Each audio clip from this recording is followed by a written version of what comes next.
right, man. You know, people got mad because we talked about Cade possibly being a bust on the live. And I seen a couple comments that were saying, like, oh, now Cade's a bust and all that. I mean, you know, people going to take it for how they want to take it. They're going to take it, the context. They're going to take it out of context. They're going to take it in context. They're going to take it for whatever he did. But what I said is, if he don't play at least 62 games, bro, so if he missed 20 games, or around that mark, then, hey, man, you got to consider moving on. Hate to say that.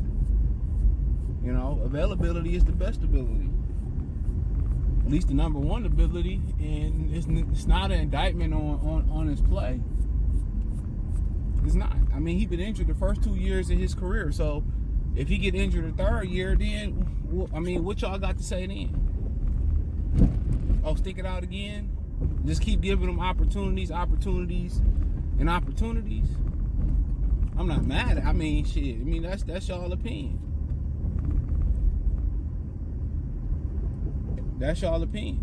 But let's talk about it. Check out Detroit Pistons Talk playlist. Thumbs up the video. Share the video. Subscribe to the channel. It is not an indictment on his ability as a basketball player. It's not. That's not what we saying. We not saying, oh, he not good enough, but when you miss to the majority of 2 seasons, well, we don't know what you is or what you could be because you ain't never healthy. So think about that for a minute. Put that in perspective. If he missed 3 seasons or a chunk of the third season, I mean, come on, you got to start, you know, kind of putting plans in place. And, you know, was Sasser kind of that guy to kind of say, well, you know, if Ivy and Cade don't work, or Cade don't stay healthy, or Ivy don't be what we are, is he that guy to kind of be like, okay, this is our contingency plan? Could be. Could be. But, you know, they didn't draft Cunningham, who can't stay healthy, who can't play. They drafted Cade Cunningham, who clearly can play, but who can't stay healthy. So, you know, we got to sit down and see why these little knick-knack injuries, why you ain't, you know, being able to stay healthy, and can we help you? And that's a league-wide issue. That's a league-wide issue. There's no, like, indictment on his ability to play. Now, how good he can be, some people still say Detroit need a superstar. He ain't a superstar. I can't really tell because we just ain't seen enough of him develop. And some people think this is crazy talk. But if the Pistons win 20, 25 games again, 17 games again, and he not healthy, is it crazy talk? And what kind of like literally helping his case in Detroit is that a lot of the second-year rookie, sophomore guys that came out in his rookie class, you know what I'm saying? A lot of them guys ain't really have a big second-year leap. Scotty Barnes had a clear opportunity to separate himself from Cade Cunningham. Didn't do it. Mobley probably had the best year I could think of. Or Desmond Bain, really, but I think he was in that draft. No, Desmond Bain was in the Killian Hayes draft.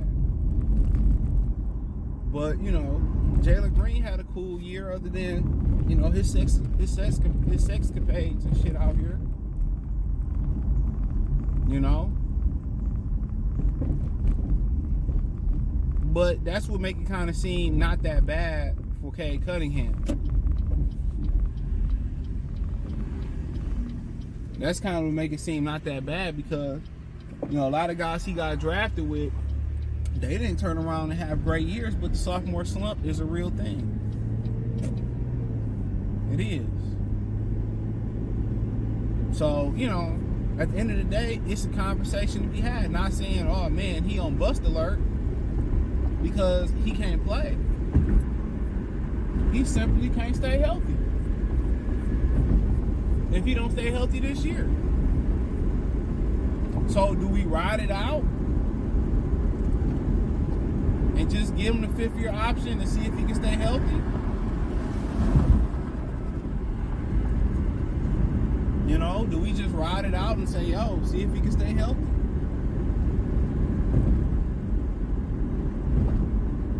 Or, you know, do they got contingency plans already in case.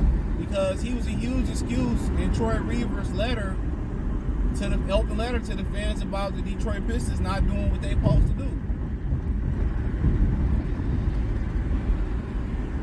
Well, you know, we got the number 1 pick, and Cade Cunningham was hurt all season.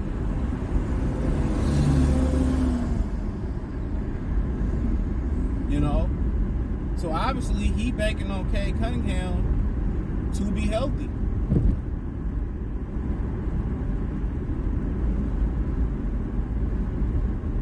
That's what he banking on. He banking on Cade Cunningham to be healthy.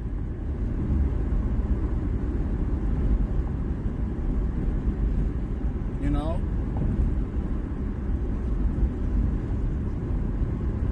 And a lot of people, you know, I don't think the expectations are as big as they were last year. But a lot of people banking on the Detroit Pistons, you know, to do a little bit something this year.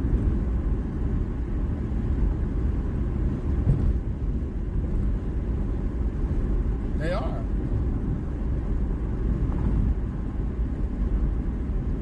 They are.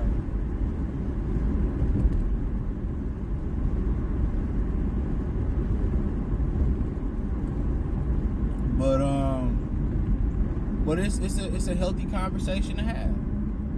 Now people might look back and Cade played 82 games next year, averaged 38-8, and say, "Well, you CJ, you said he was a bust." No, I did not. I didn't have any indictment in this video on his skill set. It's his durability. Okay. And usually guys don't get healthier as they get older. As they get older and playing in the league. I mean, when you start approaching 31, 32, 33, you know what I'm saying? They tend not to get healthier.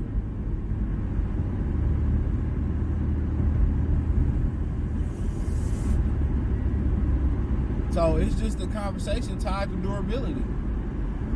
I mean, how much of a difference would he made last year 100% healthy? We'll never know. Because part of his rookie year was sabotage, being forced to play with Killian Hayes, and that hurt his performance. And as soon as that assistant coach took Killian out the lineup, Cade took off.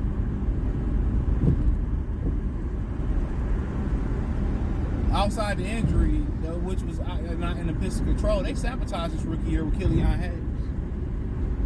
And they tried to see, oh man, we just wait and see if they finally can click. It didn't work.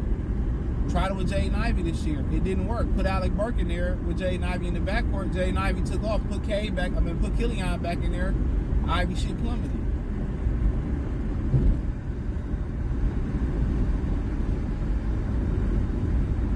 Call it what it is. Just call it what it is.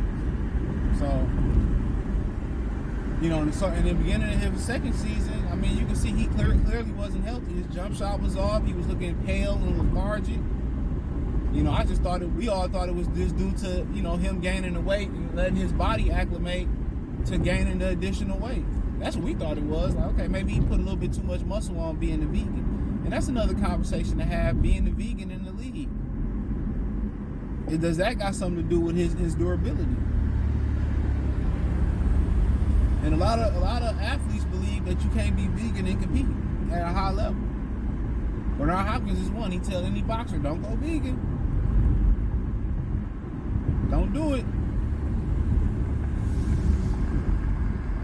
Don't you do it. Because it's hard to make up for what you don't get from animals. You need that. And people say, oh man, we shouldn't eat animals. I mean, tell that to other animals. We are animals. We just sophisticated and more advanced animals. We are animals. What is they talking about? Tell a lion to go vegan, look how he look at your ass. Put him in captivity and see he don't live longer than he live out there in the jungle or in the Sahara, because they don't live in the jungle. That's a big lie. Lions live in the Sahara, not the jungle. So that's another conversation. Maybe his diet. Maybe you need to start eating meat and eggs and all that shit. All that has nutritional gain. And when I talk about people that eat vegan, they eat a lot of shit that's high in soy, which a lot of the other shit out here is high in soy. But the thing about tofu, it's high in estrogen. Keep telling y'all that. It's high in estrogen.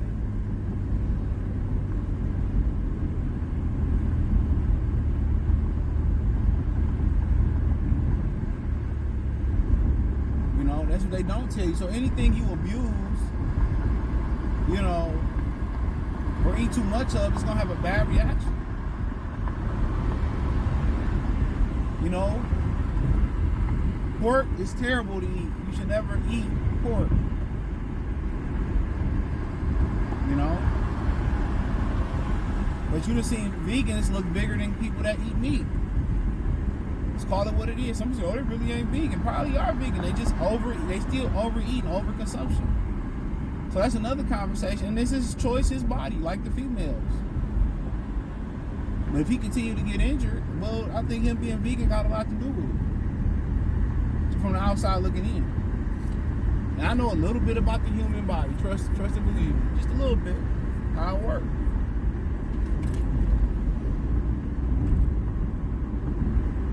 Just a little bit. But people don't like that conversation, and Cade Cunningham fans get all touchy about it. But hey, if he go out there and miss a lot of games next year, come on.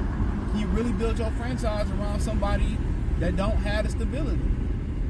And then if you Cade Cunningham, you ask yourself, what can I do different to be more durable? What am I not doing? What should I be doing? What should I tweak? You know? But you know, his bust potential is tied to his lack of ability, his durability. That's it. But hey, let me know what you girls and guys think. Check out Detroit Pistons Talk playlist. Thumbs up the video, share the video, subscribe to the channel. The subscribe button is the bell icon button. Hit all notifications, increase your chance to get notifications. Hit the link tree. Find me on Twitter, Instagram, Spotify, Anchor, Cash App, Venmo, PayPal. Appreciate the love and support. Check out Detroit Pistons Talk playlist for more videos like this. Let me know what you think in the comment section. Peace.